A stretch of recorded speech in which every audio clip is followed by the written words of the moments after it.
எல்லாம் கலந்து கொள்வதை விட நூலகங்கள் திறப்பு, புத்தகங்கள் வாசிப்பு உள்ளிட்ட நூல்கள் அறிமுக கூட்டம் உள்ளிட்ட நிகழ்வுகள் இந்த சமூகத்தில் பெரும்பாலும் நடைபெறுவதே இல்லை. நீங்கள் எனக்கு தெரிந்தவரை இன்றைக்கு பல்வேறு அரசியல் கட்சிகளில் தலைவர்களுடன் 25 ஆண்டுகாலம் 30 ஆண்டுகாலம் உடனிருந்து உழைத்ததாக கூறுகிறார்கள் நம்மளுடைய முன்னோடிகள்.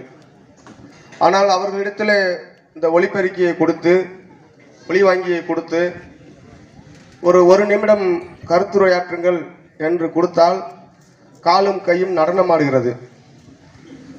ஒரு ஆர்ப்பாட்டத்தில் ஒரு 2 முழக்கங்களை போடுங்கள் என்று சொன்னால் அவர்களால் போட முடியவில்லை. இந்த தடுமாற்றத்திற்கு என்ன காரணம் என்று நீங்கள் யோசித்தோமானால்,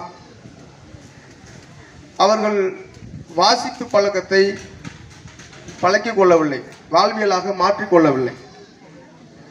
நீங்கள் பேச வேண்டும் என்று ஆசைப்பட்டால், எழுத வேண்டும் என்று ஆசைப்பட்டால், பாட வேண்டும் என்று ஆசைப்பட்டால் முதலில் நீங்கள் வாசிக்க வேண்டும். நீங்கள் வாசிப்பதன் மூலமாக உங்கள் மூளைக்குள் பதிவாகக்கூடிய கருத்துக்கள் தான் பிறகு எழுத்து மூலமாக, பேச்சு மூலமாக வெளியே வரும். அந்த வகையில் இன்றைக்கு பல்வேறு சமூகங்கள், அரசியல் கட்சிகள் தேவேந்திரகுல வேளாளர்கள் என்றால் அவர்கள் மூர்க்கத்தனமானவர்கள், முட்டாள்தனமானவர்கள், அறிவுபூர்வமாக யோசிக்க மாட்டார்கள் என்றுதான் நினைத்து வருகிறார்கள். ஆனால் இந்த சமூகத்தில், இந்த நாட்டினுடைய உயரிய விருதாக இருக்கக்கூடிய படைப்புகளுக்காக, இலக்கியங்களுக்காக வழங்கக்கூடிய சாகித்ய அகாடமி விருதுகளை வாங்கிய மிக பெரும் எழுத்தாளர்கள் ஐயா சோ தர்மன் உள்ளிட்ட எழுத்தாளர்கள் இங்கே இருக்கின்றார்கள். அவர்களுடைய படைப்புகள் எல்லாம் நம்மை பக்குவப்படுத்துகின்றன.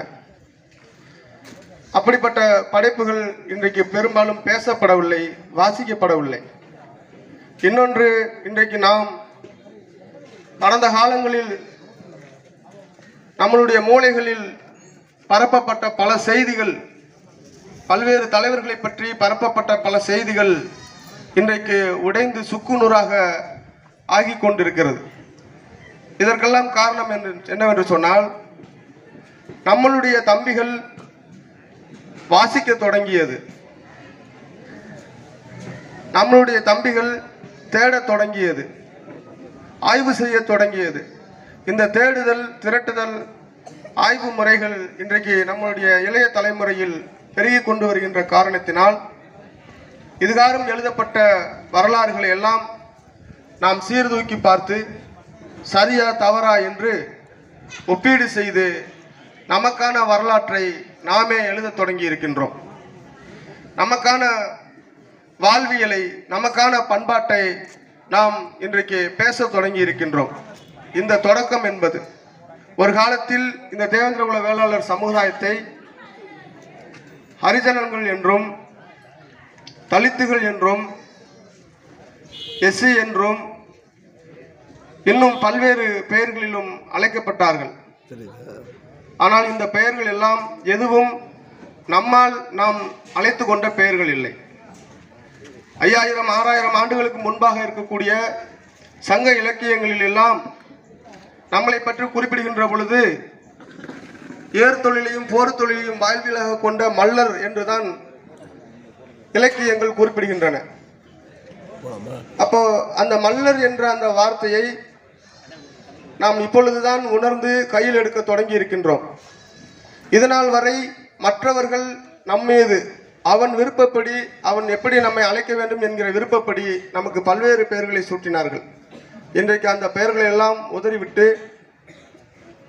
இலக்கியங்களில் உள்ள அந்த மல்லர் என்கிற அடையாளத்தையும், நாம் இந்திரன் வழி வந்தவர்கள் என்கிற அடிப்படையில் வேளாண்மை தொழிலை மேற்கொண்ட மரபுக்குடிகள் என்கிற அடிப்படையில் தேவேந்திரகுல வேளாளர் என்கிற ஒரு புதிய அடையாளத்தை நாம் இப்பொழுது பெற்றிருக்கின்றோம். இவற்றிற்கெல்லாம் காரணம் நாம் வாசிக்க தொடங்கியது என்றுதான் நான் சொல்வேன். அதே போல புத்தகங்களை பொறுத்தவரை புத்தகங்களுக்காக செலவிடக்கூடிய செலவுகள் நாம் செலவினங்களாக பார்க்கக்கூடாது.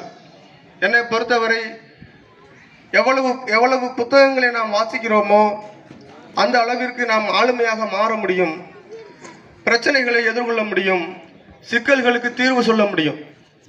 இன்றைக்கு அரசியல் இயக்கங்களில் பயணிக்கக்கூடிய சகோதரர்களுக்கெல்லாம் நான் கேட்டுக்கொள்வது, தினசரி குறைந்தபட்சம் ஒரு நாளிதழையாவது நீங்கள் வாசிக்க வேண்டும். கண்ணுக்கு கிடைக்கிற எந்த புத்தகமாக இருந்தாலும் நீங்கள் படிங்க, உதிரிகளாக இருக்காதீங்க. எந்த அமைப்பினாலும் இன்னைக்கு மூவேந்தர் புலிப்படையில் தம்பி இருக்காங்கன்னா நீங்கள் அந்த அமைப்பில் இருங்க. இல்லை அதில் இருக்கிறதுல உங்களுக்கு சின்ன சின்ன முரண்பாடுகள் இருந்துச்சுன்னா பரவாயில்ல, வேற ஏதாவது உங்களுக்கு ஒரு பிடிச்ச அமைப்பில் இருங்க.